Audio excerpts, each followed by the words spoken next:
নমস্কার, আমি মৌসুমী। শিলালিপিতে আপনাদের সবাইকে স্বাগত জানাই। শুনছেন সাহিত্যিক বিমল মিত্রর আসামি হাজির। গল্প পাঠ ভালো লাগলে শেষে একটা লাইক দিয়ে যেতে ভুলবেন না। এখনও যারা আমার চ্যানেলটা সাবস্ক্রাইব করেননি তাদের সকলের কাছে আমার অনুরোধ, প্লিজ আমার চ্যানেলটা সাবস্ক্রাইব করে নেবেন। পাশে যে বেল নোটিফিকেশনটা আছে সেটা অবশ্যই প্রেস করে দেবেন। গল্প পাঠ ভালো লাগলে আপনার চেনা জানা বন্ধু বান্ধবদের সঙ্গে গল্প ভাগ করে নিতে ভুলবেন না। আজ শোনাব উপন্যাসের 29 পর্ব। কিন্তু যে সামান্য ঘটনাকে কেন্দ্র করে একদিন নয়নতারার কাহিনী গড়ে উঠেছিল, তা নিয়ে যে একদিন এমন করে আগুন জ্বলে উঠবে তা সেদিন কেউ কল্পনা করে উঠতে পারেনি। নবাবগঞ্জের মানুষ কেউই এত কাণ্ডের জন্য তৈরি ছিল না। গ্রামের লোক সবাই যার যার আপন সংসার নিয়েই বিব্রত থাকে। তার মধ্যে সবটুকুই কাটে তাস পাশায়। এরই মধ্যে কারো বউয়ের ছেলে হয়, কারো আবার ছেলে হয়ে মরেও যায়। ছেলে হলে শাঁখ বাজে, অন্নপ্রাশনে 2-4 জন নেমন্তন্নও পায়। আবার সেই ছেলেই মারা গেলে গলা ফাটিয়ে ছেলের মা 2-4 দিন কাঁদে, তারপর আবার নদীর ঘাটে গিয়ে পাড়ার বউঝিদের সঙ্গে ঝগড়াও করে। তাই এবার অন্য রকম। প্রাণকৃষ্ণ শামশাই সেদিনও এসেছিল বেহারি পালের সঙ্গে কথা বলতে। বেহারি পাল বললে, শামশাই, একটা কাজ আপনাকে করতে হবে, বড় জরুরি কাজ। শামশাই বললে, কি কাজ? বেহারি পাল বললে, পরশুদিন সকালবেলার দিকে আপনাকে একবার নবাবগঞ্জে আসতে হবে। কেন? হ্যাঁ, আমরা দল বেঁধে সবাই সেদিন চৌধুরী মশাইয়ের বাড়ি যাব, আপনাকেও সঙ্গে থাকতে হবে। প্রাণকৃষ্ণ শামশাই অবাক। বললে, কেন, দল বেঁধে চৌধুরী মশাইয়ের বাড়ি যাবেন কেন আপনারা? বেহারি পাল বললে, সে এক কাণ্ড হয়েছে। কি কাণ্ড, বলুনই না। প্রাণকৃষ্ণ শামশাইয়ের কৌতূহল আরো বেড়ে গেল। বেহারি পাল বললে, তবে একটা কথা আপনাকে চুপি চুপি বলি, কথাটা এখন কাউকেই বলবেন না। চৌধুরী মশাইয়ের ছেলের বউ আমাদের সবাইকে যেতে বলেছে। চৌধুরী মশাইয়ের ছেলের বউ? এই তো সেদিন শাশুড়ি বউতে খুব ঝগড়া হচ্ছিল, শুনতে পাচ্ছিলুম। বেহারি পাল বললে, হ্যাঁ, সেই ব্যাপারেই ওদের বউ আমার গিন্নিকে ডেকে যেতে বলেছে, বলেছে সবাইকে নিয়ে আসবেন। তা শুধু প্রাণকৃষ্ণ শামশাই নয়, আরো অনেককেই বলা হলো। সে এক সর্বনেশে কাণ্ড ঘটে গেল। বেহারি পালের গিন্নি নিজে গিয়ে সবাইকে বলে এলো। নিতাই হালদারের বিধবা মা বললে, কি ব্যাপারটা কি বৌমা, গিয়ে কি হবে? বেহারি পালের বউ বললে, তুমি গিয়েই দেখো না কি হবে, আমি আগের থেকে কি করে বলবো কি হবে? ওদের বেটার বউ আমাদের যেতে বলেছে, তাই তোমাকে বলছি। কখন যাব? কাল কাল সকালবেলায় তোমরা সবাই আমাদের বাড়ি যেও, তখন আমরা একসঙ্গে সব যাব। তবে যে সেদিন বলছিলে কাউকে ঢুকতে দেয় না ভেতরে, বউয়ের সঙ্গে নাকি কাউকে কথা বলতে দেয় না, দেখা করতেও দেয় না। বেহারি পালের বউ বললে, দেখা করতে নাই বা দিলে, আমরা যদি জোর করে ঢুকে পড়ি তো কে কি করবে? আমাদের তাড়িয়ে দেবে? তা বলে একটা দুধের মেয়েকে বাড়িতে পুরে কষ্ট দেবে, আর আমরা গায়ের 5 জন থাকতে কিছু মুখ ফুটে বলতেও পারবো না? আমরা কি মরে গেছি, না ওদের ভয়ে মুখ বুজে বসে থাকবো? সকলেরই ওই এক কথা। সকলেই বললে, ওদের বাড়ির মধ্যে যদি ওরা বউকে মারে ধরে তো আমরা পর হয়ে কি করতে পারি? বেহারি পাল বললে, আমরা সব করতে পারি। দরকার হলে চৌধুরী মশাইয়ের বেআইকে কেষ্টনগরে খবর দিতে পারি, চাই কি পুলিশেও ডায়েরি করতে পারি। কথাটা অনেকের মনঃপুত হলো, আবার অনেকের মনঃপুতও হলো না। চৌধুরী মশাই গ্রামের একজন গণ্যমান্য লোক। অনেকেই আবার নানাভাবে চৌধুরী মশাইয়ের কাছে উপকৃত। অনেকের টিকিও আবার চৌধুরী মশাইয়ের কাছে বাঁধা। পালে পার্বণে চৌধুরী মশাইয়ের বাড়িতে বলতে গেলে সবাই পাত পেরে খেয়ে এসেছে। শুধু চৌধুরী মশাই নয়, কর্তাবাবু যখন সক্ষম মানুষ ছিলেন তখন সবাই তাকে ভয়ভক্তি সমীহ করে এসেছে। এই তো সেদিন কর্তাবাবু শ্রাদ্ধের নেমন্তন্ন খেয়ে এলুম। তার কয়েক মাস আগে ছেলের বিয়েতেও খুব ঘটা হয়েছিল। তখনও কত আদর আপ্যায়ন পেয়েছি। এখন চৌধুরী মশাইয়ের অবস্থা একটু কমজোরি হয়েছে বলে কি একেবারে মুখের ওপর কথা বলবো? মাথার ওপর তো এখনো চন্দ্র সূর্য উঠছে, এখনো তো কলি উল্টে যায়নি। কিন্তু এত কাণ্ডের পেছনে যে কি হয়েছিল তা কেউ প্রত্যক্ষভাবে জানে না। বেহারিপালের বউ বললে, তবে বলি শোনো খুড়িমা, আসলে কি হয়েছিল। এ যেন যাত্রার থিয়েটার কবিগানের মতো ঘটনা। সেদিনও অনেক রাত, সন্ধ্যে থেকেই বৃষ্টি হচ্ছিল খুব। চৌধুরী বাড়িটা নিঝুম হয়ে আছে তখন। কর্তাবাবু মারা যাবার পর থেকেই কৈলাস সামন্তর কাজ কমে গেছে। সে সকাল সকাল বাড়ি চলে যায় তখন। দিনুরও তেমন কোনো জরুরি কাজ থাকে না। এক চণ্ডীমণ্ডপের সেরেস্তার পরমেশ মৌলিক অনেকক্ষণ খেরো খাতাখানা নিয়ে ধুনি জ্বালিয়ে বসে থাকে। যখন চৌধুরী মশাই উঠতে বলে তখন সে উঠে হারিকেনটা জ্বালিয়ে নিয়ে বাড়ি চলে যায়। তা তখন সেও বাড়ি চলে গেছে। তাই ইতিহাসের এও এক অমোঘ পরিহাস বই কি। একজন হর্ষনাথ নিচেই নামে, তার জায়গায় আর একজন নরনারায়ণ চৌধুরী ওঠে। প্রাণলক্ষ্মী বোধহয় এমনই রহস্যময়ী। তাই বোধহয় সে একজনের ঘরে সপ্রতিষ্ঠ থাকতে চায় না। একজনের ঐশ্বর্য যখন দম্ভের আকাশ ছুঁয়ে ঈশ্বরকে নাগালের মধ্যে পেতে চায়, তখন সে বুঝি অন্য আর একজন লোকের উদার আশ্রয় খোঁজে। ঐশ্বর্য যখন অত্যাচারের প্রতীক হয়ে ওঠে, তখনই বোধহয় প্রাণলক্ষ্মীর কণ্ঠরোধ হয়ে আসে। সে তখন নিঃশব্দে সকলের অগোচরে কণ্টক আশ্রয়ের অবরোধ ত্যাগ করে বাইরে এসে দাঁড়ায়। বলে, আমাকে বাঁচতে দাও দিদিমা, আমাকে বাঁচাও।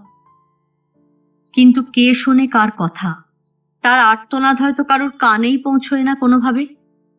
নবাবগঞ্জের লোক তখন নেশার ঘোরে ঘুমোবে, না প্রাণলক্ষ্মীর যন্ত্রণা কাতর আর্তনাদ শুনবে? কার এত সময় আছে? এমনি করে হয়তো মাসের পর মাস প্রাণলক্ষ্মীর কান্না গুমড়ে গুমড়ে একদিন মুখর হয়ে ওঠে। তখন সে গ্রাম ছেড়ে, দেশ ছেড়ে, নগর জনপদ মহাদেশ ছেড়ে আর এক মহাদেশ, আর এক যুগের আশ্রয়ের জন্য প্রতীক্ষা করে। তখন সেই মহাদেশ, সেই যুগ আবার কিছুদিনের জন্য সমৃদ্ধ হয়ে ওঠে প্রাণলক্ষ্মীর আশীর্বাদে। আবার ধনধান্যে ঐশ্বর্যে শান্তিতে ভরে ওঠে সে যুগ। আবার ধন্য হয়ে ওঠে মানুষের সমাজ। ইতিহাসের এমনি নিয়ম। এই নিয়মে এতদিন ধরে পৃথিবী চলে আসছে। হয়তো কোটি কোটি বছর এই নিয়মেই চলবে। সেদিন কি সৌভাগ্য হয়েছিল কে জানে, শুধু একজন তার কান্না শুনতে পেলে। দিদিমা সেদিন অঘরে ঘুমিয়েছিল, ডাকাডাকিতে জেগে উঠল। বললে, কে কে? বড় আতঙ্কে শিউরে উঠেছিল নয়নতারা। দরজা খুলতেও তার ভয় হচ্ছিল সেদিন। মনে হলো কে যেন তার দরজায় ধাক্কা দিচ্ছে। বৌমা, বৌমা! বাইরে থেকে শাশুড়ির গলা। বৌমা, খিল দিয়ে শুয়েছ কেন? তোমায় বলেছি না দরজা খুলে শোবে, তবু দরজা বন্ধ করেছ। খোলো দরজা, দরজা খোলো। না, নয়নতারা তখন তার বুকখানাকে পাথর করে ফেলেছে। কিছুতেই সে দরজা খুলবে না। যে যতই বলুক তাকে কেউ অপবিত্র করতে পারবে না। দম্ভের লেহন সে প্রাণ দিয়ে প্রতিরোধ করবে। তারপর আবার শাশুড়ির সেই চিৎকার, কথা শুনছ না যে, খোলো দরজা। নয়নতারা ঘরের মধ্যে পাথরের মতো নির্বাক হয়ে দাঁড়িয়ে রইল। দেখা যাক কে কি করে। দরজা যদি ভেঙে ফেলতে চায় তো ভেঙে ফেলুক। দরজা ভেঙে যদি ভেতরে ওরা ঢুকতে চায় তো ঢুকুক।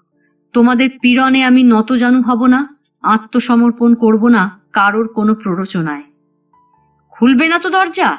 ঠিক আছে, দেখি তুমি কত বড় শয়তান মেয়ে হয়েছ।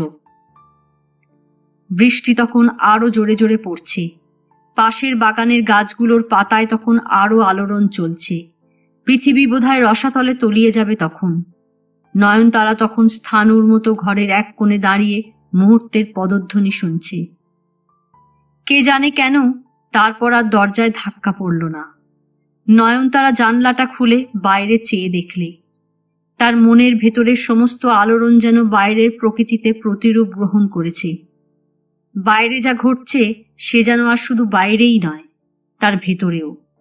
ঝড়ে বৃষ্টিতে ভেতর আর বাহির তার কাছে যেন একাকার হয়ে গেছে।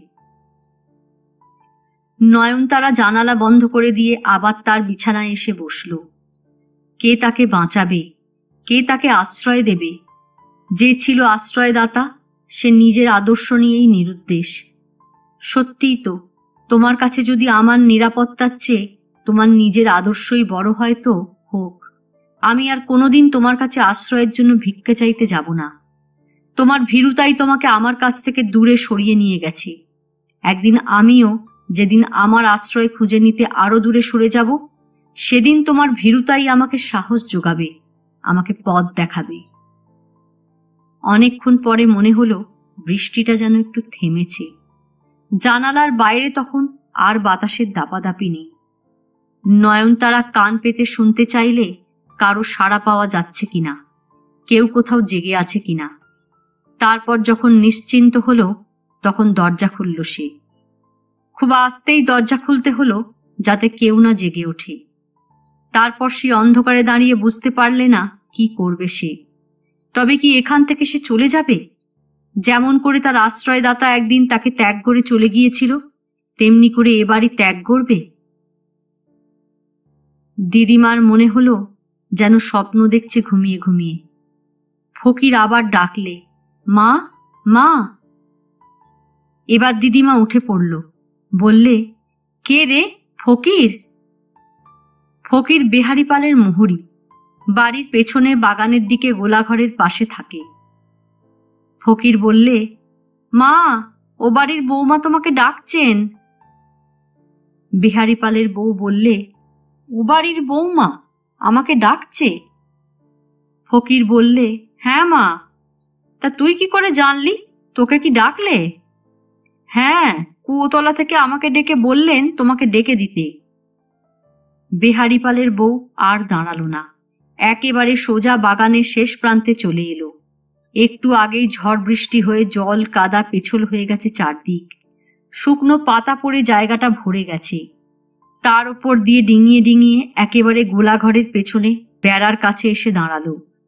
বেড়ার ঠিক ওপারেই চৌধুরীদের কুয়োতলা।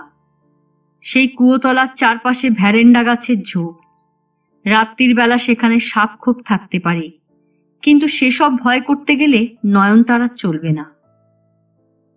দিদিমা বেড়ার ওপারে এসেই নয়নতারাকে দেখে জিজ্ঞেস করলে, কি বৌমা, তুমি ডেকেছ আমাকে? নয়নতারা বললে, হ্যাঁ দিদিমা, আমাকে এরা মোটে বেরোতে দেয় না, পাছে আপনার কাছে চলে যাই। চারদিকে দরজায় চাবি দিয়ে রেখে দেয়, এক দণ্ডের জন্য বেরোতে দেয় না।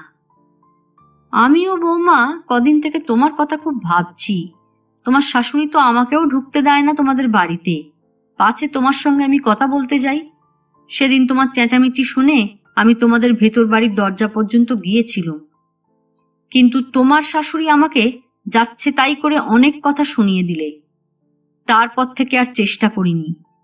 তা আজ যে বড় তুমি আমাকে ডাকলে, তোমার শাশুড়ি জানতে পারবে না? নয়নতারা বললে, আমি আর কাউকে ভয় করি না দিদিমা। আমি এতদিন অনেক সহ্য করেছি, আর সহ্য করব না ঠিক করেছি। দিদিমা বললে, কিন্তু আমি তো বুঝতে পারি না তোমার দোষটা কি? তোমার উপর কেন তোমার শাশুড়ির এত রাগ? নয়নতারা বললে, দোষ আমার অনেক দিদিমা, সত্যি আমার অনেক দোষ। আজও আমার ঘরে একজন ঢুকতে চেয়েছিল, আমি তাই একদিন রোজ রাত্রিরে দরজায় খিল দিয়ে শুচ্ছি। আজকে আমার শাশুড়ি শাসিয়ে গেছে, বলেছে এবার দেখে নেবে আমি কত বড় শয়তান মেয়ে। সে কি, এই কথা তোমাকে বলেছে? কেন, তুমি কি করেছিলে? ওই যে আমি ঘরের দরজায় খিল দিয়ে শুয়েছি। তা দরজায় খিল দিয়ে শুয়ে অপরাধটা কি করেছো তুমি? তুমি একলা ঘরে শুয়ে থাকো, দরজায় খিল তো দেবেই, খিল দেবে না? নয়নতারা বললে, না, শাশুড়ি চায় আমি রোজ দরজার খিল খুলে রেখে দিয়ে শুই। সে কি বৌমা, কেন? এ তো ভালো কথা নয়। নয়নতারা বললে, সেই কথা বলতেই তো আমি আজকে কুয়োতলায় এসেছি। কিন্তু তুমি দরজায় খিল বন্ধ করে শুলে তোমার শাশুড়ির কিসের লোকসান? নয়নতারা বললে, লোকসান আছে দিদিমা। কি লোকসান? আমি তো কিছুই বুঝতে পারছি না। নয়নতারা বললে, বলছি তো, সেই কথা বলতেই তো রাত্রিরে আপনাকে ডেকেছি দিদিমা। আপনি শুনুন মন দিয়ে। আমি যা বলবো তা লুকিয়ে ছাপিয়ে বলবো না। আমি আমার শ্বশুর শাশুড়ির মুখের সামনেই বলবো, গ্রামের 10 জনকে শুনিয়ে বলবো। দিদিমা বললে, তার মানে কি বৌমা? তুমি কি বলছো? আমি তো তার কিছুই বুঝতে পারছি না। তোমার শ্বশুর শাশুড়ির মুখের সামনে কি বলবে? নয়নতারা বললে, কি বলবো তা তখনই আপনারা সবাই শুনতে পাবেন। কিন্তু আপনার আশা চাই দিদিমা, দাদামশাইকেও সঙ্গে করে নিয়ে আসবেন আপনি। আর গাঁয়ের যারা যারা মাতব্বর লোক তাদের সবাইকে নিয়ে আসবেন আমাদের বাড়িতে। দিদিমা আরো অবাক হয়ে গেল। কিছুক্ষণের জন্যে তার মুখে কোনো কথা বেরোলো না। নয়নতারা বললে, আসবেন তো দিদিমা ঠিক? যদি না আসেন তো আমার এ মুখ আর আপনারা দেখতে পাবেন না। জানবেন আমি নির্ঘাত আত্মঘাতী হব, এই আপনাকে আজ আমি বলে রাখছি।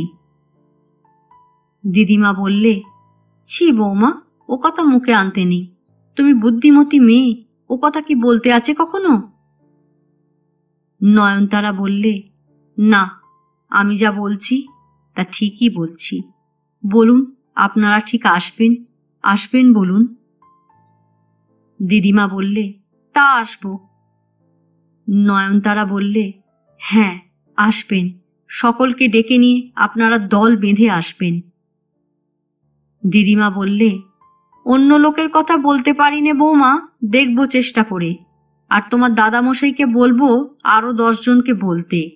পাড়া গাঁয়ের ব্যাপার, বুঝতেই তো পারছো, কে আসে না আসে তা আগে থেকে কিছুই বলা যায় না। তবু আপনারা চেষ্টা করবেন সকলকে আনতে। আর যদি কেউ না আসতে চায় তবু আপনি আর দাদামশাই নিশ্চয় আসবেন। দিদিমা বললে, কিন্তু বৌমা, তুমি তো বলছো আসতে, কিন্তু যদি আমাদের ভেতরে ঢুকতে না দেয়? সেদিন ঢুকতে গিয়ে কি অপমানটা আমাকে সইতে হলো তা তো তুমি জানো। তাই ভাবছি অপমান করলে তখন কি করব? নয়নতারা বললে, তখন তো আমি আছি দিদিমা, আপনারা আমার নাম করবেন। বলবেন আপনার বৌমা আমাদের ডেকেছে, আর আপনারা এসেছেন জানলে আমি ভেতর বাড়ি থেকে বেরিয়ে আসব। দিদিমার তবু যেন ভয় গেল না। বললে, কি জানি বৌমা, শেষকালে যদি কিছু হয়? কি আর হবে? তখন যদি তোমার শাশুড়ি তোমার ওপর আরো হেনস্থা করে? নয়নতারা বললে, হেনস্তার আর কি বাকি রেখেছে দিদিমা? হেনস্তার আর কতটুকু আপনারা জানেন, আর কতটুকু আপনারা কল্পনা করতে পারেন? হেনস্তার আমার কিছুই বাকি নেই দিদিমা। হেনস্তার চরমে এসে ঠেকেছে এখন। নইলে এই ঝড় বৃষ্টির রাতে এই কুয়োতলায় এসে এমন করে আপনাদের মুহু রেখে দিয়ে আপনার ঘুম ভাঙিয়ে আপনাকে ডেকে পাঠাই? আপনি বুঝতে পারছেন না দিদিমা যে আমি মরে বেঁচে আছি। দিনের আলো হলে বুঝতে পারতেন আমার চোখে এখন আর জল বেরোয় না, শরীরে বোধহয় রক্তও নেই আমার, নইলে চোখ দিয়ে হয়তো রক্তই বেরোতো।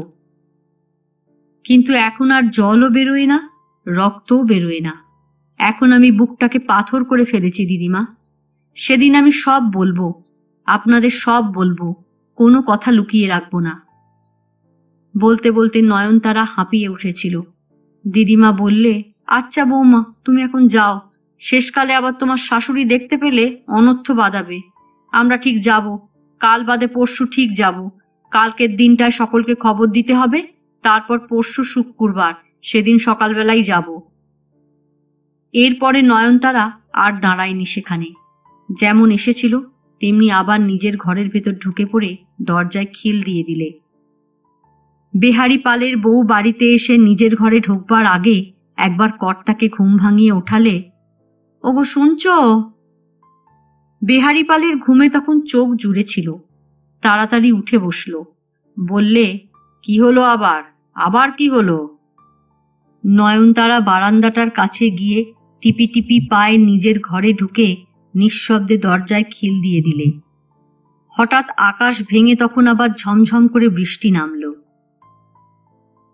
পৃথিবীতে যারা একটা বাঁধা ধরা পথ ছেড়ে হঠাৎ অন্য পথ ধরে তাদের কেউ পাগল বলে, কেউ বলে প্রতিভা। কিন্তু সদানন্দ পাগলও নয়, প্রতিভা তো নয়ই, সাধারণ গ্রামের একজন ছেলে মাত্র। কিন্তু কেমন করে যেন এই সাধারণ সংসারের সাধারণ নিয়মগুলোর বিরুদ্ধেই সে একদিন বিদ্রোহ করে বসল। অথচ আপোষ রফা করে চললে তার তো কোনো দুঃখই ছিল না। বেশ আরামে সংসারের একজন হয়ে দিব্যি জীবন কাটিয়ে দিতে পারত। সমরজিৎ বাবু যখন সদানন্দকে প্রথম দেখেছিলেন তখনই বুঝতে পেরেছিলেন ছেলেটার মধ্যে যেন কোথায় একটা বৈশিষ্ট্য আছে, আর 5 জনের থেকে আলাদা। শুধু আলাদাই নয়, যেন বিশেষ একজনও বটে। প্রথমে সদানন্দকে দেখেই গৃহিণী জিজ্ঞেস করেছিল, এ কে গো, একে কোত্থেকে আনলে? সমরজিৎ বাবু বলেছিলেন, একে নিয়ে এলুম সঙ্গে করে, এ আমার কাছে থাকবে। সেকালের আদর্শ সংসার, ছেলে মেয়ে বউ নিয়ে সংসার জমজমাট। কত লোক এসে বাড়িতে থাকছে, খাচ্ছে, আবার একদিন চলেও যাচ্ছে। দেশের কোনো অনাত্মীয় লোক হয়তো রোগের চিকিৎসা করতে কলকাতায় এলো, কিন্তু উঠবে কোথায়? চলো সরকার মশাইয়ের বাড়িতে গিয়ে ওঠা যাক। তারপর চিকিৎসা করতে হয়তো 1 মাস 2 মাস লাগলো। ততদিন এখানেই থাকো, এখানেই খাও, এখানেই রাত্রিরে ঘুমো। সদানন্দ ঘটনাচক্রে এসে এই রকম এক সংসারেই আশ্রয় পেলে। সমরজিৎ বাবুর সঙ্গে হঠাৎ রানাঘাট স্টেশনে দেখা হয়ে গিয়েছিল সদানন্দর। এমন তো কত লোকের সঙ্গে কত লোকেরই দেখা হয় কত জায়গায়, তা বলে কেউ তো কাউকে একেবারে নিজের বাড়িতে নিয়ে গিয়ে তোলে না। সমরজিৎ বাবু বলেছিলেন, তুমি আমাদের বাড়ি যাবে? সদানন্দ বলেছিল, আপনি নিয়ে গেলে যাব। কিন্তু তোমার বাবা মা, তোমার আত্মীয় স্বজন তারা? সদানন্দ বলেছিল, তারা সবাই আছে। তাহলে? এ প্রশ্নের উত্তর দেয়নি সেদিন সদানন্দ। সমরজিৎ বাবু ভূয়দর্শী লোক, অনেক দেখে, অনেক শুনে, অনেক ভুগে এক একজন ভূয়দর্শী হয়। কিন্তু অনেকে আবার জন্ম সংস্কারের বশেই সংসারে ভূয়দর্শী হয়ে জন্মায়। সমরজিৎ বাবু হয়তো তাদেরই দলে। অনেক টাকার মালিক হলেই কেউ পুঁজিপতি হয় না, কিংবা নিঃসম্বল হলেই কেউ সর্বহারা লক্ষ্মী ছাড়া হয় না। সমরজিৎ বাবুর সবকিছু থেকেও নিজে তিনি ছিলেন নিরাসক্ত মানুষ। অন্তত নিজের বাড়িতে তিনি নিরাসক্ত হিসেবে জীবনযাপন করতেন। ঐশ্বর্য তাকে স্পর্শ করত না বলে পরের দুঃখ দুর্দশা অনুভব করবার মতো অন্তঃকরণটা তাঁর ছিল। কিন্তু পৃথিবী তার দাবি কড়ায় গণ্ডায় আদায় করে নিয়ে তবে তো মানুষকে মুক্তি দেয়। তাই বোধহয় সমরজিৎ বাবুরও টাকার প্রয়োজন তখনও ফুরিয়ে যায়নি। গৃহিণী জিজ্ঞেস করলেন, তা কোথায় তুমি পেলে ওকে? সমরজিৎ বাবু বললেন, রানাঘাট স্টেশনে। গৃহিণী বললেন, স্টেশনে একজন অচেনা লোককে দেখলে আর তাকে বাড়িতে এনে তুললে, ওকে দিয়ে কি কাজ হবে তোমার? সমরজিৎ বাবু বললেন, এই দেখো তোমার বুদ্ধি, আমি কি ওকে কাজ করাবার জন্য বাড়িতে এনে তুলেছি? আমার যারা আছে তারা সবাই কি কাজের লোক? তুমি যে টবে গন্ডা গন্ডা ফুল গাছ পুঁতেছ, ফুল গাছ দিয়ে কি তোমার কিছু কাজ হয়? গৃহিণী বললে, ও মা, ফুল গাছ পুঁতেছি তো ফুলের জন্যে। তা সদানন্দকেও একটা ফুল বলে মনে করো। ফুল গাছে যেমন জল দিতে হয়, ওকেও না হয় তেমনি ভাত খেতে দিলে। সংসারে মানুষের জঙ্গলের মধ্যে ওই সদানন্দের মতো এক একজন মানুষ ফুল হয়েই জন্মায়, এইটা ভুলে যেও না। গৃহিণী কর্তার কথায় খুশি হল না। সমরজিৎ বাবু বললেন, কথাটা তোমার পছন্দ হলো না তো? তা তো হবেই না। গৃহিণী বললে, তা অচেনা অজানা মানুষকে বাড়িতে এনে তুললে রাগ হবে না? সেবার তো তুমি পুরী থেকে অমনি একটা ছেলেকে কুড়িয়ে নিয়ে এসেছিলে, শেষকালে সে তোমার ঘড়ি চুরি করে পালালো না? শেষকালে এও যদি সেই রকম হয়? সমরজিৎ বাবু বললেন, হলে হবে, না হয় কিছু চুরি করেই পালাবে। ঘড়ি চুরি হওয়াতে কি আমি রাস্তার ভিখিরি হয়ে গেছি? কি জানো, অবিশ্বাস করে লাভ করার চেয়ে বিশ্বাস করে ঠকাও ভালো। তাহলে তুমি ঠকো, বলে গৃহিণী রাগ করে চলেই যাচ্ছিল। সমরজিৎ বাবু বললেন, চলে যেও না, চলে যেও না, দাঁড়াও। বলে এক কাজ করলেন, বলে নিজের চেয়ার থেকে উঠলেন। তারপর দেরাজ থেকে 500 টাকা বার করলেন, 5টা 100 টাকার নোট। গৃহিণী কিছুই বুঝতে পারলেন না। বললে, টাকা বার করছো কিসের জন্যে? দেখো না কি করি। বলে সদানন্দকে ডেকে পাঠালেন। সদানন্দ আসতেই সমরজিৎবাবু বললেন, একটা কাজ করতে পারবে বাবা? এই 500 টাকা পোস্ট অফিসে গিয়ে মানি অর্ডার করে আসতে পারবে?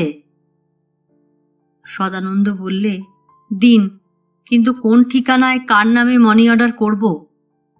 সমরজিৎবাবু একটা কাগজে নাম ঠিকানা লিখে দিলেন। বললেন, এই নাও, রাঁচি রামকৃষ্ণ মিশনের নামে। বলে কাগজটা এগিয়ে দিলেন সদানন্দর দিকে। সদানন্দ কাগজটা আর নোটগুলো নিয়ে বেরিয়ে চলে গেল। গৃহিণী বললে, এতগুলো টাকা তুমি দিলে বিশ্বাস করে, যদি পালিয়ে যায়? সমরজিৎবাবু বললেন, চাঁদা তো আমায় দিতেই হয়। দান খয়রাতের টাকা যদি খোয়া যায় তো যাবে, বিশ্বাস করে না হয় ঠকলুমি। কিন্তু না, আধ ঘন্টার মধ্যেই আবার সদানন্দ ফিরে এলো, হাতে মানি অর্ডারের রসিদ। করেছ? সদানন্দ বললে, করেছি, কিন্তু আমি আর এখানে থাকবো না কাকাবাবু। আমার আর থাকতে ভালো লাগছে না। কেন? আমার মনে হচ্ছে আপনি মানি অর্ডার করবার জন্য আমাকে পাঠাননি, আপনি আমাকে পরীক্ষা করবার জন্য পাঠিয়েছিলেন। আমাকে আপনি অবিশ্বাস করেছেন। বলুন আপনি আমায় অবিশ্বাস করেছেন কিনা? সমরজিৎবাবু হাসলেন। হেসে গৃহিণীর দিকে চেয়ে বললেন, কি উত্তর দেবে দাও, সদানন্দর কথার জবাব দাও। গৃহিণী বললে, আমি কি জবাব দেব? সমরজিৎবাবু বললেন, অবিশ্বাস তোমায় আমি করিনি সদানন্দ, অবিশ্বাস করেছে তোমার কাকিমা। তোমার কাকিমার জন্যই আমি তোমায় পরীক্ষা করলুম। সদানন্দ বললে, কিন্তু আপনি তো জানেন আমি নিজে থেকে আপনার এখানে আসতে চাইনি, আপনিই আমাকে জোর করে আপনার বাড়িতে নিয়ে এলেন। তা সত্যি। রানাঘাট স্টেশনে তখন শেষ রাত। রাধার বাড়ি থেকে বেরিয়ে সদানন্দ সোজা স্টেশনেই এসেছিল। ভেবেছিল আর যেখানেই সে যাক, নিজের বাড়িতে সে আর যাবে না। না বাবা, এরপরে আর তোমাকে যেতে দিতে পারবো না। অবিশ্বাস আমিই করি আর তোমার কাকিমাই করুক, ও একই কথা। অপরাধ আমাদের দুজনেরই। কাকিমা বললেন, তুমি কিছু মনে করো না বাবা, এর আগে অনেকবার উনি ঠকেছেন তো, তাই আমার কেমন সন্দেহ হয়েছিল। তোমার কাকাবাবুর কিছু দোষ নেই, দোষ আমারই। সব মানুষ কি সমান হয় বাবা? তুমি বলো না, সমান হয়? সমরজিৎবাবু বললেন, আমি তোমাকে বললুম সদানন্দ তেমন ছেলে নয়, তবু তুমি কেন সন্দেহ করলে? তোমার জন্যই তো এই কাণ্ড হলো, এখন তুমি সামলাও। গৃহিণী রেগে গেল। বললে, তুমি কেবল আমার দোষই দেখলে? তোমাকে তো সংসার করতে হয় না? সংসার যে করে সে বোঝে। এই এতগুলো লোক কি খাবে কি পড়বে সে কি তুমি কোনোদিন ভেবেছ? সবই তো আমাকে ভাবতে হবে। সমরজিৎবাবু বললেন, ওই দেখো, তুমি আবার ঝগড়া আরম্ভ করলে। আমি ঝগড়ার কথাটা কি বলেছি তোমাকে? তুমি তো কেবল বলতে জানা নেই শোনা নেই কাকে বাড়ির মধ্যে তুললে। সদানন্দ দেখলে তাকে কেন্দ্র করে স্বামী স্ত্রীতে কথা কাটাকাটি হতে হতে প্রায় ঝগড়ার উপক্রম হতে চলেছে। সদানন্দ কথার মাঝখানে বাধা দিলে। বললে, কেন আপনারা আমার মতো একটা সামান্য লোককে নিয়ে অশান্তির সৃষ্টি করছেন? তার চেয়ে আমি বরং চলে যাই। সমরজিৎবাবু বললেন, হ্যাঁ, তুমি চলেই যাও বরং, তোমাকে আনাই আমার দোষ হয়েছিল। কাকিমা বললে, না, তুমি যেতে পারবে না। তোমার কাকাবাবু বরাবর আমার নামে দোষ দিতে পারলে আর ছাড়বেন না। কেন, আমি কি অন্যায়টা করেছি শুনি? সেবার তোমার ঘড়ি চুরি যায়নি? সেবার কি আমি উটকো লোক ঘরে এনে তুলেছিলুম? সদানন্দ বললে, কেন অশান্তি করছেন কাকিমা? আমি তো বলছি আমি উটকো লোক, আমি চলে যাচ্ছি। কাকিমা এবার সদানন্দের দিকে চেয়ে বললে, তুমি থামো তো, তোমার যাওয়া হবে না। তোমাকে যেতে দিলে তবে তো তুমি যাবে। সমরজিৎবাবু বললেন, বাহ, তুমি তো বেশ, এদিকে ওকে বিশ্বাসও করবে না, আবার ওকে চলে যেতেও দেবে না, এ তো বেশ মজা। কাকিমা হয়তো কাকাবাবুর কথায় রেগে গিয়ে আরো কিছু বলতে যাচ্ছিল, কিন্তু তার আগেই সদানন্দ বললে, ঠিক আছে কাকিমা, আপনি থামুন, আমি যাব না, আমি থাকব।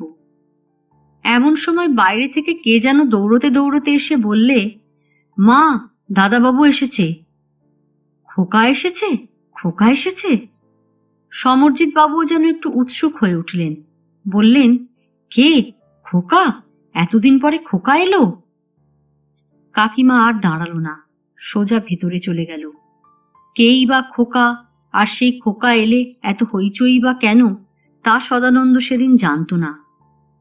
খোকা আসার খবর পাওয়ার সঙ্গে সঙ্গে যেন সমরজিৎ বাবু আর কাকিমার মুখের চেহারা আমূল বদলে গেল। সদানন্দ ঘর ছেড়ে চলে আসতে যাচ্ছিল। বললে, আমি আসি কাকাবাবু। সমরজিৎ বাবু বললেন, আসি মানে? তুমি চলে যাচ্ছ?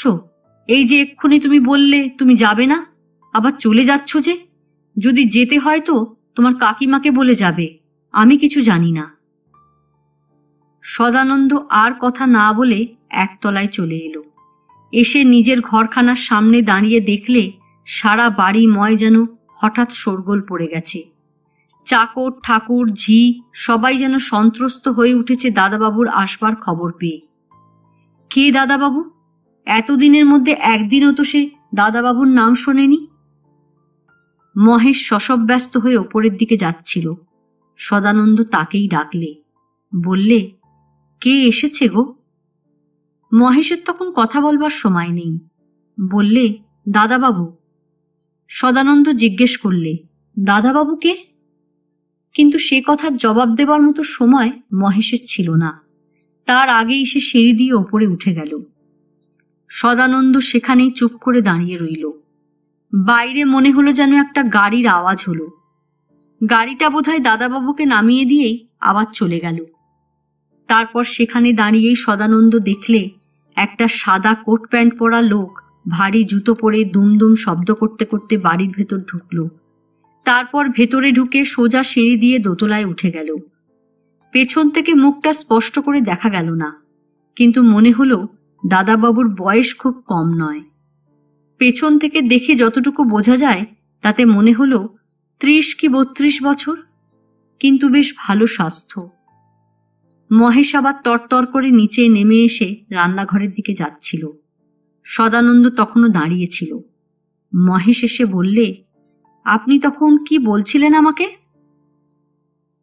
সদানন্দ বললে, বলছিলুম কে এলেন?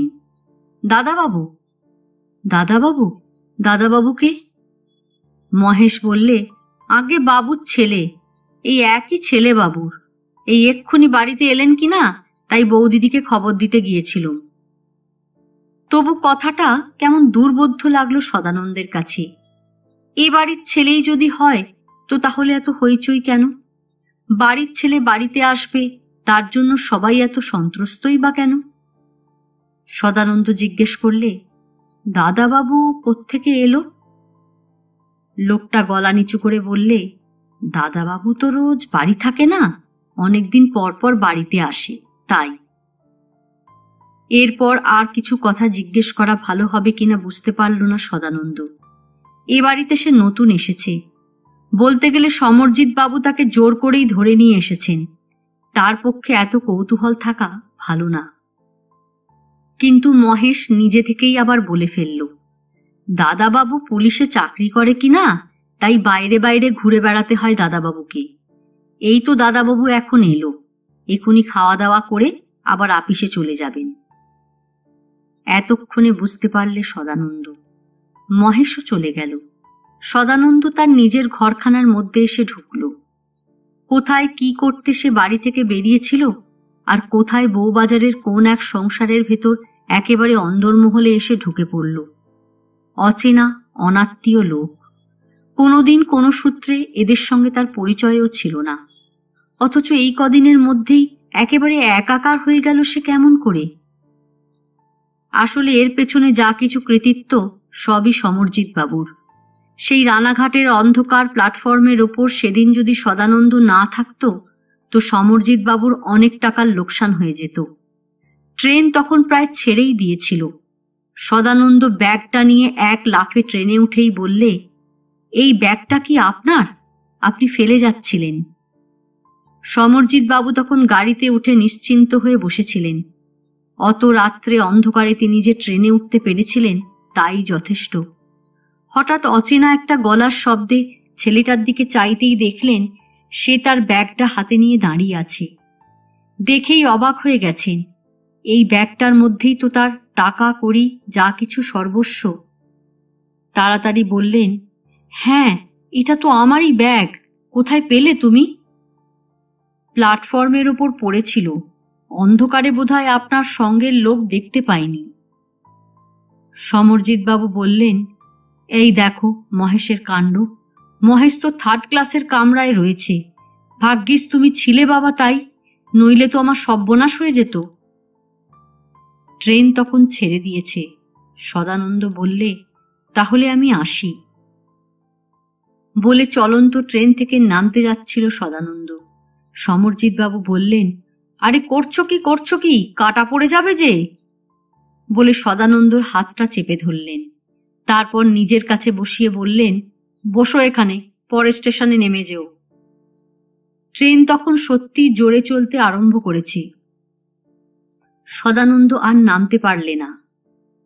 সমরজিৎবাবু বললেন, তোমার তো টিকিট নেই, স্টেশনে যদি টিকিট চায় তো টিকিট দেখাবে কি করে, সঙ্গে টাকা আছে? সদানন্দ বললে, না, টাকা নেই, আমার কাছে টাকা আছে, আমি তোমাকে টাকা দিচ্ছি, এই নাও। বলে একটা 10 টাকার নোট পকেট থেকে বার করে সদানন্দর দিকে এগিয়ে দিলেন। সদানন্দ বললে, 10 টাকা নিয়ে কি করব, 1 টাকার বেশি তো লাগবে না, আর আপনার ঠিকানাটা আমায় দিন, যদি কম লাগে তো বাকি পয়সা আপনাকে ফেরত দিয়ে দেব। সমরজিৎবাবু অবাক হয়ে গেলেন কথাটা শুনে। এমন কথা তো কেউ বলে না আজকাল, এ কি ধরনের ছেলে। বললেন, তোমার নাম কি, থাকো কোথায়? একে একে অনেক প্রশ্ন করলেন সমরজিৎবাবু। খুঁটিয়ে খুঁটিয়ে প্রশ্ন করলেন। সদানন্দ কিছু কিছু উত্তর দিলে, কিন্তু সমরজিৎবাবুর কেমন যেন সন্দেহ হলো। তিনি বুঝতে পারলেন ছেলেটা আসল খবরটা বলতে চাইছে না। এইটুকু শুধু বুঝলেন যে সৎ বংশের ছেলে, কিন্তু কোনো কারণে বাড়িতে আর ফিরে যেতে চায় না। শেষকালে 10 টাকার একটা নোট সদানন্দর হাতে গুঁজে দিতে চাইলেন। বললেন, টাকাটা তুমি রাখোই না, পরে না হয় আমার ঠিকানায় বাকিটা মানি অর্ডার করে দিও। আর তুমি আমার যা উপকার করেছ তার জন্যেও তো তোমার বকশিস পাওয়া উচিত। ওগুলো তো আমার খোয়া যেতই, তুমি না থাকলে কি আমি ওসব ফেরত পেতুম মনে করছো? তারপর যখন পরের স্টেশন এলো সদানন্দের নামবার কথা, তখন হঠাৎ সমরজিৎবাবু বললেন, তুমি আমার সঙ্গে আমার বাড়িতে যাবে? আপনার বাড়িতে? হ্যাঁ, আমার বাড়িতেও যেতে পারো। কলকাতায় বউবাজারে আমার নিজের মস্ত বাড়ি আছে, আমার বাড়িতে অনেক ঘর, তোমার কোনো কষ্ট হবে না। সদানন্দ বললে, আমাকে সেখানে একটা কাজ জোগাড় করে দিতে পারবেন? কাজ করবার তোমার দরকার কি? সদানন্দ বললে, কিন্তু আপনার বাড়িতে আমি কি করব? আমি আপনার ঘাড়ে বসে থাকবো কেন? আপনি যদি আমাকে কোনো কাজ জোগাড় করে দিতে পারেন তো আমি যেতে পারি। তা সেই কথাই রইল। সমরজিৎবাবুর সঙ্গে সেই কলকাতাতেই সেদিন চলে এসেছিল সদানন্দ। তারপর থেকেই সে রয়ে গেছে এখানে। মাঝে মাঝে সমরজিৎবাবুর কাছে গিয়ে বলে, কই, আমাকে কিছু কাজ দিলেন না তো আপনি? সমরজিৎবাবু বলেন, দেব, হুট করে অমনি বললেই কি আর কাজ দেওয়া যায়? আমার ছেলেকে বলে তোমাকে একটা কাজ করে দেব, তুমি অত ব্যস্ত হচ্ছ কেন? কাজ দিলেই তো হলো। কবে আপনার ছেলেকে বলবেন? সমরজিৎবাবু বললেন, ছেলে আসুক আগে, তবে তো বলবো। সে তো সবসময় কলকাতায় থাকে না, বাইরে বাইরে ডিউটি পড়ে, যখন হেডকোয়ার্টারে আসবে তখনই বলবো। সেই ছেলে এতদিন পরে হেডকোয়ার্টারে এসেছে, এইবার বোধহয় সমরজিৎবাবু তাকে সদানন্দের কথা বলবেন। সদানন্দ নিজের ঘরের মধ্যে চলে গেল, কিন্তু মন থেকে ভাবনাটা গেল না। সমরজিৎবাবু কি করে বুঝবেন যে কারো বাড়িতে অন্নদাস হওয়ার অগৌরব কত? তার জন্যে সমরজিৎবাবুর অর্থ ব্যয় হচ্ছে, সবই হচ্ছে, তবু প্রতিদানে সে কোনো কাজ করছে না। এর যন্ত্রণা সদানন্দ কি করে ব্যাখ্যা করবে? খানিক পরে হঠাৎ আবার একটা গাড়ির শব্দ হলো রাস্তায়। বাড়ির ভেতরে চাকর ঠাকুরের আবার সেই ব্যস্ততা, অনেক পায়ের শব্দের আনাগোনা। তারপর মনে হলো যেন গাড়িটা ছেড়ে দেওয়ার শব্দ হলো। সদানন্দ বাইরের বারান্দায় এসে দাঁড়ালো। মহেশের যেন তখন আর তত ব্যস্ততা নেই। বললে, দাদাবাবু চলে গেল। চলে গেল মানে? মহেশ বললে, দাদাবাবু খেয়ে দিয়ে অফিসে চলে গেল। আবার কখন আসবে? মহেশ বললে, তার কি কিছু ঠিক আছে? হয়তো অনেক দিন আর আসবেই না। পুলিশের চাকরির তো এই নিয়ম। দাদাবাবুর আসা যাওয়ার কোনো ঠিকঠাক নেই। দাদাবাবুর বিয়ে হবার আগে থেকেই এই রকম চলছে। এই জন্যেই তো বৌদির মনেও সুখ নেই। কথাগুলো বলে মহেশ মুখটা ভারী করে নিজের কাজে চলে গেল। আজ এ পর্যন্তই। উপন্যাসের ৩০ পর্ব নিয়ে অন্যদিন আসব। গল্প পাঠ ভালো লাগলে লাইক, শেয়ার, কমেন্টস করতে ভুলবেন না। আজকের মতো নমস্কার।